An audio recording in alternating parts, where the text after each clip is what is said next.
Hello, let's read out the question. So, question says an object is placed beyond the center of curvature C of the given concave mirror. If the distance of object is d1 from the C and the distance of image formed is d2 from C, the radius curvature of the mirror is. So, यहाँ पर हमसे बोला गया है कि कुछ इस तरीके से ऑब्जेक्ट को प्लेस किया गया होगा। तो लेट सपोज कि ये एक्सिस हो गया, ये मिरर हो जाएगा। सो माना कि यहाँ पर है तो ऑब्जेक्ट को प्लेस किया गया है इस तरीके से कि यदि यहाँ पर उसका कर्वेचर हो मिरर का, तो यहाँ से यहाँ तक का जो डिस्टेंस है वो कुछ d1 के बराबर है। साथ ही साथ बोला जा रहा है कि जो डिस्टेंस ऑफ इमेज फॉर्म्ड है वो d2 है फ्रॉम द सी। सो हम मान लेते हैं कि इमेज जो है तो कुछ यहाँ बन रही है, इमेज को हम आई से डिनोट करते हैं। सो उसका डिस्टेंस है d2 के बराबर फ्रॉम दिस पॉइंट सी, और यहाँ पर फोकल लेंथ है f। सो इमेज से फोकल लेंथ का डिस्टेंस हम मान लेते हैं कुछ y के बराबर, और ऑब्जेक्ट्स से फोकल लेंथ का डिस्टेंस हम मान लेते हैं x के बराबर। सो हमें simply the radius of curvature of this mirror find करना है। तो चलिए स्टार्ट करते हैं सोल्यूशन से। But before of it, let's talk about the key concept which we are going to use here for this question. So यहाँ पर हम न्यूटन्स फॉर्मूला फॉर मिरर का यूज करेंगे, that is x into Y is equals to F square, यानी कि focal length का square.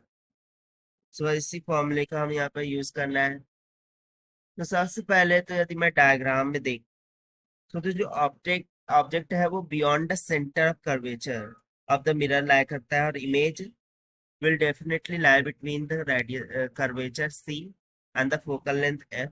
That is why we have taken the focal length right here. So the distance of the object है from the focus, distance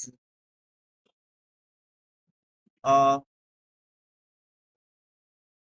object from focus वो किसके equal हो जाएगा? So basically x के बराबर होगा जैसा कि हमने डायग्राम में दिखा रखा है, and this must be equals to f plus में d1। उसी तरीके से distance of image from focus वो हो जाएगा y के बराबर, and from the diagram it must be f minus of d2। now by using Newton's formula by using Newton's formula for mirror, x into y, this must be equals to f square। so x का मान हम यहाँ पे substitute करेंगे, that is f plus में d1, y है f minus में d2, this is equals to F square.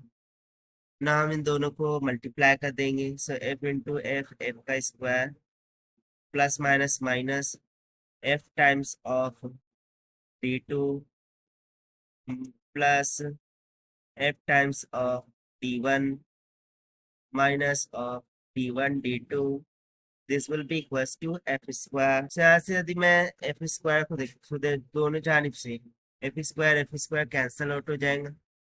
और देखिए यहाँ से हम f को कॉमन कर सकते हैं तो d1 माइनस d2 हो जाएगा। सो f को कॉमन किया तो d1 माइनस में d2 हो जाएगा, और माइनस d1 d2 उधर जाके प्लस ऑफ d1 d2 बन जाएगा।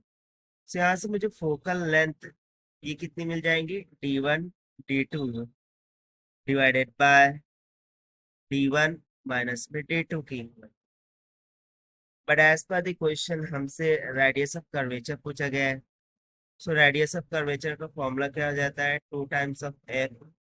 So this will be equals to 2 times of f कितना है d1 d2 divided by d1 minus d2। और देखिए यही हो जाएगा हमारा required answer for this question, जो कि हमने फाइंड किया है by using the Newton's laws. ना according to given option 2 d1 d2 d1 minus d2, ये हमें ऑप्शन सी नहीं दिख रहा है, that is why option C is correct. So this is the required solution. I hope you understand it well. Best of luck. Thank you.